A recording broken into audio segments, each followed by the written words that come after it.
Tape www.suividécole-au-sénégal.com.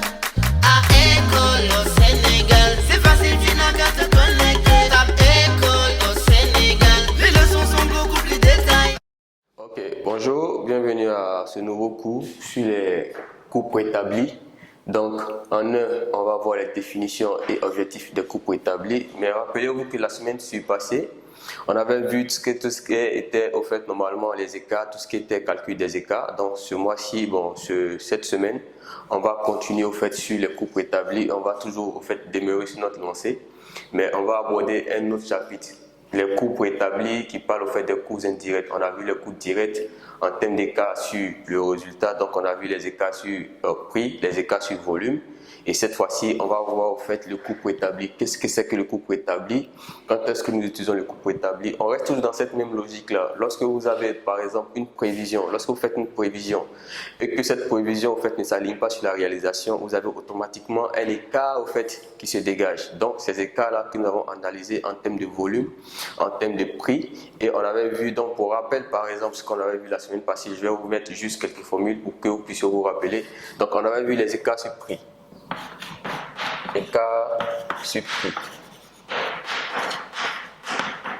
Donc, on avait vu par exemple les écarts sur chiffre d'affaires. Par exemple, dans les écarts sur chiffre d'affaires, on avait écart sur prix. On avait dit on allait avoir le prix réel moins le prix préétabli, le tout multiplié par la quantité réelle. Ça, c'était l'écart sur prix. Ensuite, l'écart sur volume. On avait dit que l'écart sur volume était égal à la quantité réelle moins la quantité préétablie, le coût multiplié par le prix préétabli. Ça, c'est les formules que nous avons vues au fait la semaine passée. Donc, on va toujours continuer dans cette même élan. Mais cette fois-ci, nous allons aborder au fait les coûts sur le volet sur les coûts indirects. Donc, qu'est-ce que les coûts indirects? Donc, ça sera les cas sur budget, les cas sur main-d'œuvre et autres. Donc, on va voir en large ce que c'est que les coûts préétablis. Donc, en 1.1, nous allons voir les définitions et objectifs des coûts préétablis. Donc, on va commencer sans plus tarder sur la première partie, la définition. Donc, qu'est-ce qu'un coût préétabli? On nous définit un coût préétabli, on nous dit que les coûts préétablis sont calculés antérieurement. Donc, les coûts préétablis sont calculés antérieurement au fait que les engendrements, au fait qui les engendre. En fait, les coûts préétablis sont calculés antérieurement. Donc, cela veut dire que normalement, quand vous avez au fait des valeurs, vous les calculez préalablement au fait que ces coûts ont été engendrés à travers un certain nombre d'éléments ou d'événements qui sont survenus. Donc, les coûts préétablis sont calculés antérieurement, donc préalablement, au fait qui les a engendrés. Donc, du coup, vous allez avoir, ils peuvent servir selon les choix de l'entreprise. Donc, ils sont les coûts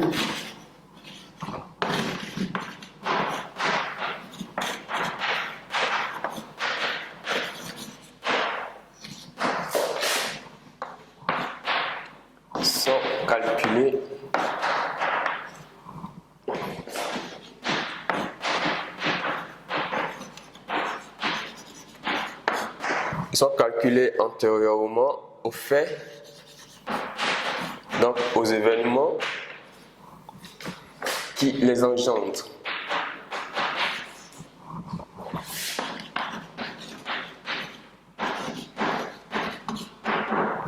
Donc, comme on le dit, les coûts préétablis sont calculés antérieurement aux événements ou faits qui les ont engendrés. De ce fait-là, ils peuvent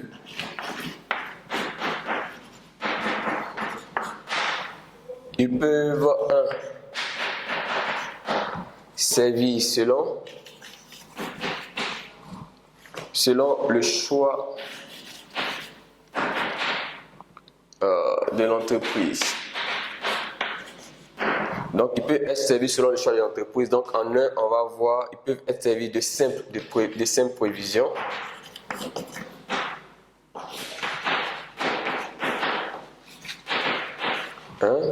De simples prévisions d'objectifs.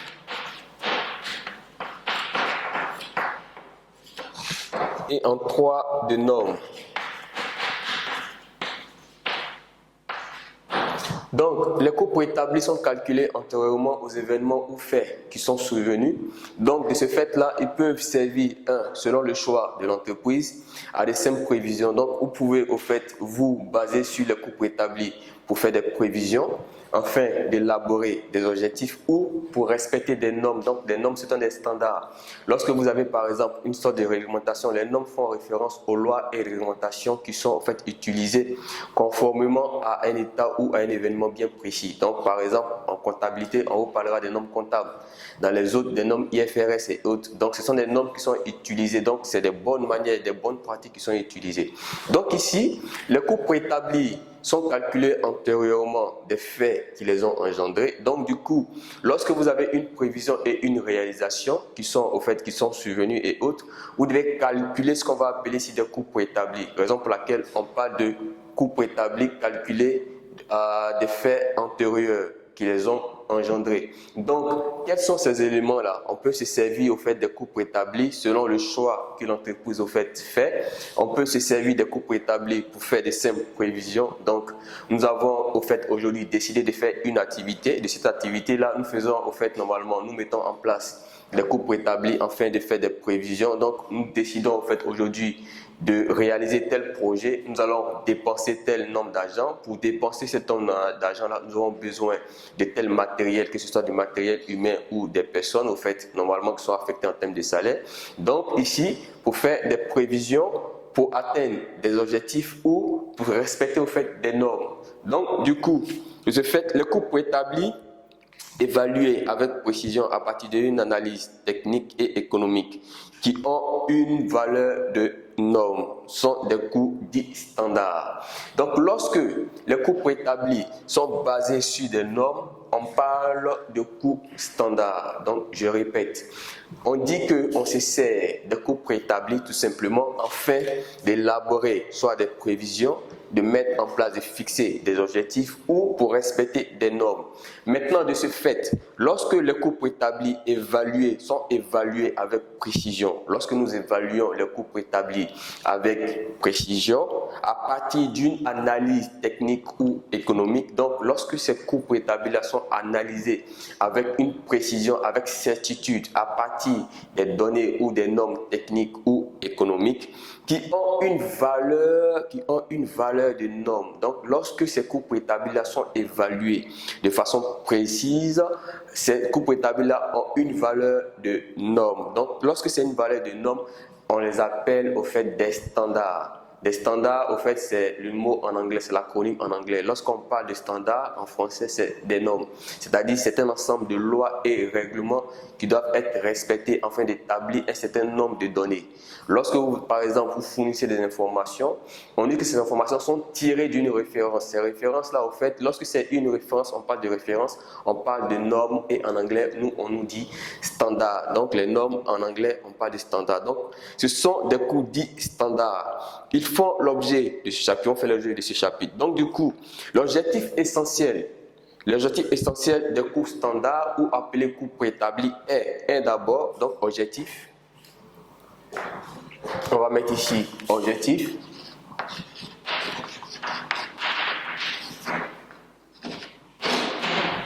On a défini ce que c'est que les coûts préétablis. On a dit que les coûts préétablis sont calculés antérieurement des événements ou faits qui les ont engendrés. De ce fait-là, ils peuvent servir soit à faire des prévisions, à fixer des objectifs ou à être utilisés comme étant des standards, des normes. Lorsqu'on parle de normes ici, on fait référence aux standards. Maintenant, en termes d'objectifs, on nous dit que simplement que le coût préétabli évalué avec précision et autres. Donc, l'objectif essentiel des coûts préétablis, d'abord, c'est de fixer. C'est de fixer des coûts prévisionnels.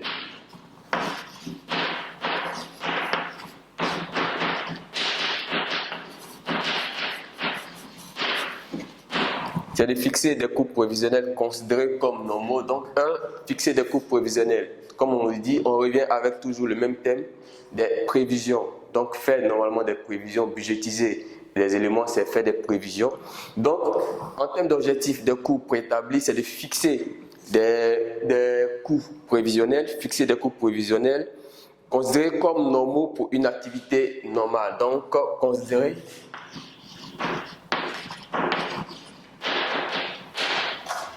comme normaux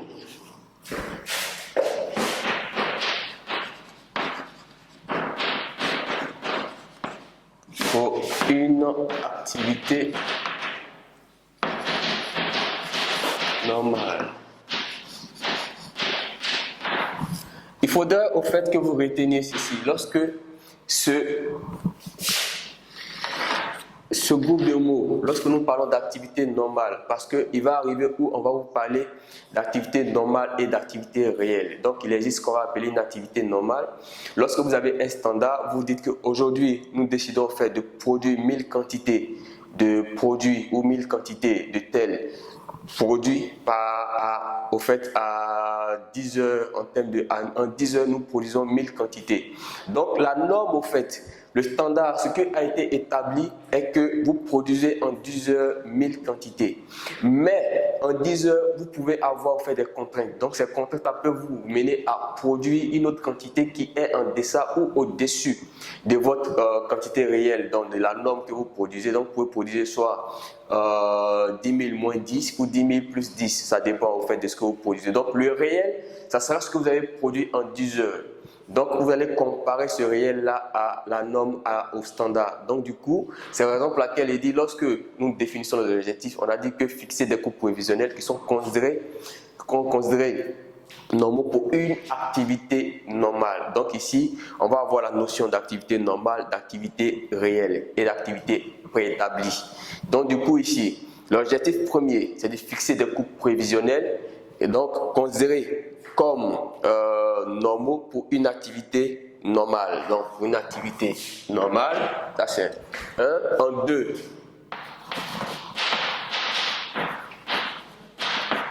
évaluer les performances.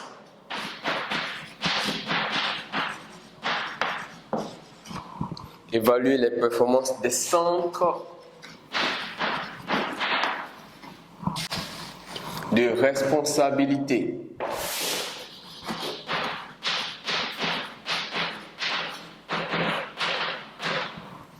Des centres de responsabilité en mesurant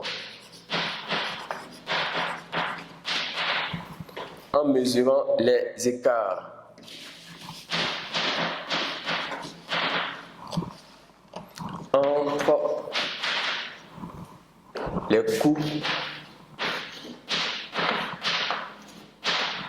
entre les coûts constatés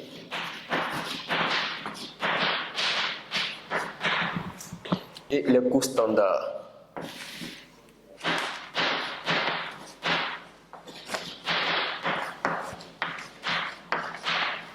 Alors, vous voyez qu'il y a la notion au fait de coût constaté, donc coût réel, et le coût standard, c'est-à-dire norme, ce qui est au fait normal. Du coup, ici, le premier objectif était de fixer des objectifs prévisionnels considérés comme normaux, normaux pour une activité normale, d'évaluer les performances des centres, des centres de responsabilité. Donc, en entreprise, vous allez avoir ce qu'on va appeler une subdivision de l'entreprise en termes de centres. Donc, vous allez avoir, par exemple, on vous parlera de centres de coûts, on vous parlera de centres d'investissement. Donc, l'entreprise va fonctionner comme étant un centre. Et chaque centre, au fait, va faire l'objet d'une analyse qui va faire ressortir ses performances. Est-ce que le département comptabilité est performant? Est-ce que le département HR est performant? Est-ce que le département commercial marketing est performant? Est-ce que chaque département, donc pour évaluer en termes de regroupement, vous allez évaluer chaque centre de responsabilité. Donc lorsque nous parlons de centre de responsabilité, en termes de responsabilité, vous avez ce qu'on appelle dans une entreprise une décentralisation du pouvoir. Lorsque vous avez au fait le pouvoir qui est concentré entre les mains d'une personne, au fait ici là, on dit que au fait on a un pouvoir mutuel. Donc du coup, en décentralisant, on responsabilise au fait tous les départements. C'est pour ça que dans chaque entreprise, vous verrez au fait l'entreprise est scindée en termes de départements. Vous verrez le département finance, vous verrez le département opérationnel, vous verrez le département et chaque département est structuré. On met à la tête de chaque département une personne responsable qui va conduire au fait le département par rapport aux objectifs qui ont été fixés. Donc ici, le but ici, c'est de pouvoir évaluer les performances des centres de responsabilité en mesurant les écarts entre les coûts constatés. Donc les coûts constatés, c'est les coûts réellement, au fait, normalement, réellement recensés, et les coûts standards, c'est-à-dire en termes de standards, c'est ce qu'on avait mis en place. On a dit que par exemple, pour produire une unité de marchandises, il fallait au fait avoir tel nombre de quantités en une heure. Donc on va comparer ce standard-là par rapport à ce qui a été réellement constaté.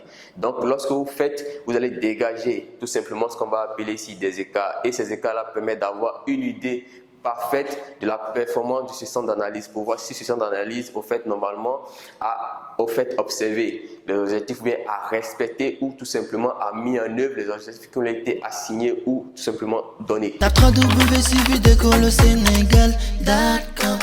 À École au